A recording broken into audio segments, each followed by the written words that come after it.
Ici à Royan, on découvre d'autres horizons, on conquiert de nouveaux Far West. Le Festival des Nouvelles Explorations, c'est ici que ça se passe. Demandez le programme. Alors encore une plongée dans l'exploration aujourd'hui avec une installation lumière de Éric Michel, qui est un artiste, ingénieur, technicien. C'est très très chouette. Ensuite, vous aurez plusieurs conférences, dont Bettina Laville sur l'adaptation au changement climatique. Et dans la soirée, plusieurs interventions, une sur le rôle des manchots dans la connaissance du changement climatique. Puis un gros focus sur le 7e continent, c'est-à-dire les masses de plastique qui infestent nos océans.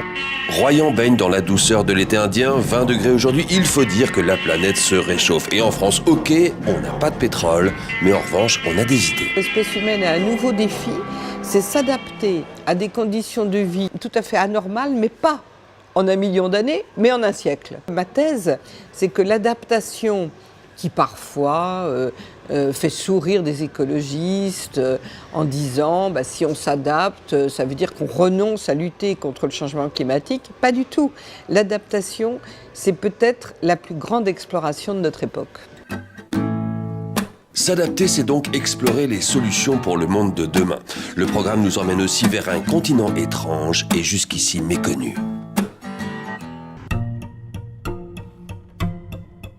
Patrick Dexon est un passionné de mer et d'aventure. Il nous emmène à la découverte d'un 7e continent.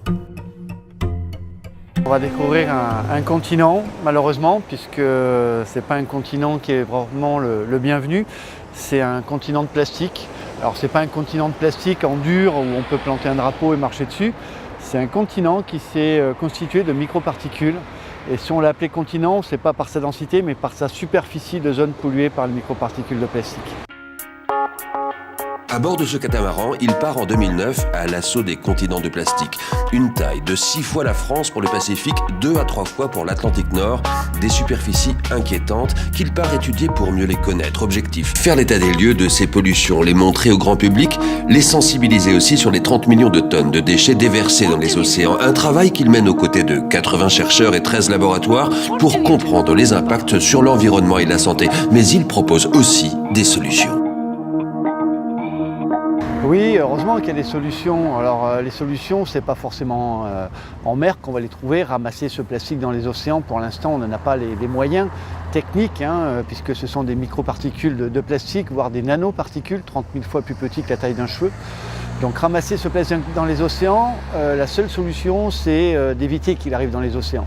Et c'est pour ça que les solutions sont à terre. Les vraies solutions, c'est de donner une valeur à ce déchet pour que ce déchet soit ramassé, recyclé et remis dans le marché. À voir aussi au Palais des Congrès, Platinum, l'œuvre d'Éric Michel. L'imagerie médicale, l'innovation technologique détournée, une œuvre amusante et surprenante. Pour la voir, c'est derrière ce rideau noir que ça se passe. Bonjour, bienvenue dans la caverne de Platonium. Je m'appelle Éric Michel, j'ai conçu cette œuvre en collaboration avec le CNRS à l'occasion de la Fête des Lumières de Lyon. L'année 2015 avait été déclarée année internationale de la lumière par l'UNESCO et le CNRS m'a demandé de travailler sur cette œuvre. L'œuvre se veut une exploration de la pensée au carrefour entre l'art et la science et en utilisant la lumière également comme vecteur d'exploration entre le matériel et l'immatériel.